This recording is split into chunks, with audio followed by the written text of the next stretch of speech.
我终于集齐了吴小强，应该可以召唤神龙了吧？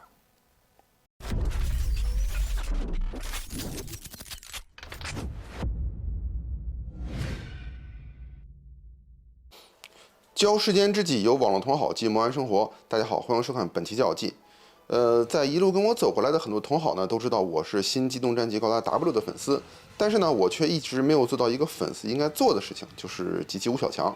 其实呢，这次也是很牵强的集齐了这吴小强，因为我的飞翼呢入的是 HIRM 的版本。当然呢，这几年万代也确实没少在这5个人身上花心思，各种版本的吴小强机体层出不穷。如果我没记错的话，现在应该已经涵盖了现有万代模型的所有版本了吧？从整个拼装模型到魂系列，再到合金系列，好像除了元祖和 C 的机体，也就 W 有这待遇了吧？那么这一期呢，我们就来看一看我入的这最后一只吴小强死神高达罗塞塔装甲。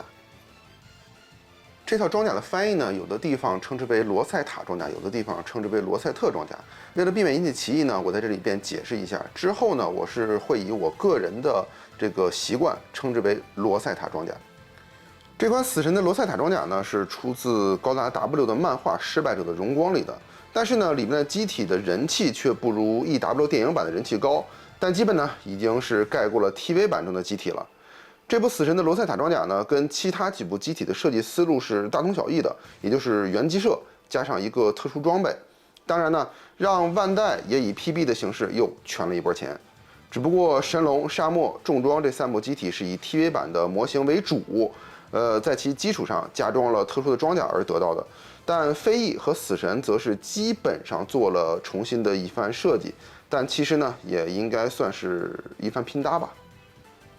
死神的本体呢，应该说是使用了原 TV 版中的一部分的元素，比如说肩甲、盾牌和背包，再加上 EW 电影版中直接拿来主义的身体、腿部和头部拼凑起来的。当然，武器方面呢，也是直接拿来了 EW 的死神。说真的，我真的很怀疑这部机体是万代搞事情的机体，毕竟大部分的模具是通用的。其实这款 PB 的主要卖点呢，就是这部罗塞塔的装甲了。说白了，也就是后面的这2对翅膀。从造型上来看呢，能看出一些飞翼翅膀的设计思路，但确实跟飞翼的翅膀不一样。这个造型来说呢，我个人不是特别的喜欢，因为整体的话跟这个机体是有一些脱节的，也就是说整体性不强。在这里呢，我们也拿来同样是这个系列的刺猬装来做一下对比，就不难看出了。刺猬装呢，虽然也是在原有的机体上加装配件，但是从一体性上来看呢，就相对整很多。而死神的这套罗塞塔装甲呢，我个人觉得是为了装而装上去的一个飞行背包罢了。可动性方面呢，就不多说了，还是快进来看一下吧。毕竟这5部机体是统一用了一套骨架，而可动性方面呢，也没有什么可说的。如果对可动性感兴趣的话，可以去翻看我早前的对于沙漠高达球衣装的评测。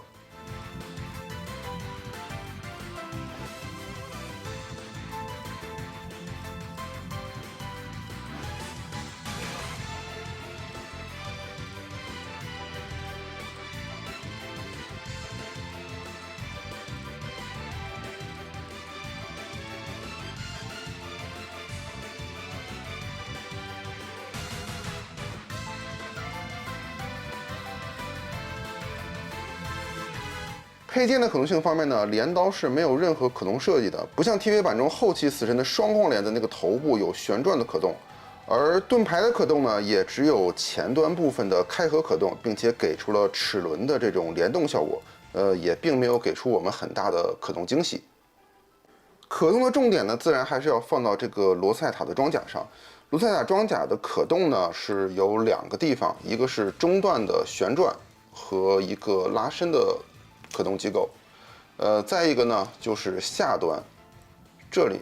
有一个翅膀的拉伸机构。翅根这里呢可以前后可动，只不过就是幅度相对一般一些，而旋转呢则是交给了背包部分，并且在这里想要安装罗塞塔装甲的时候，还需要将原有背包的内部的连接机构替换成罗塞塔装甲的连接机构，才能够正确的搭载这2对翅膀。好了，可以总结了。这台死神的罗塞塔装甲呢，我个人觉得比较像一个缝合怪。即便我非常喜欢死神，但我依然还是觉得有些失望，并且在用料上，翅膀的用料跟本体的用料也不一样。翅膀用的塑料呢，属于相对比较软的那一种，感觉应该是跟 HJ 的海思斯雷阿尔拉的用料是一致的。当然呢，这也就导致了一个问题，也就是同好们在把玩的时候，如果大力，就真的会出奇迹了，白痕是一定的。至于说推荐度嘛，我觉得你只要不是死神的铁杆或者高达 W 的铁杆，还是算了。相同价格区间呢，我更推荐重装高达的刺猬装。好，本期的教技呢，我们就聊到这里。如果同好们觉得我的内容做得还不错呢，麻烦点赞、收藏、加关注，一键三连，给我一个大大的鼓励和继续制作下去的动力。那么感谢收看本期的教技机体评测，我是评测员 D，我们下期再见。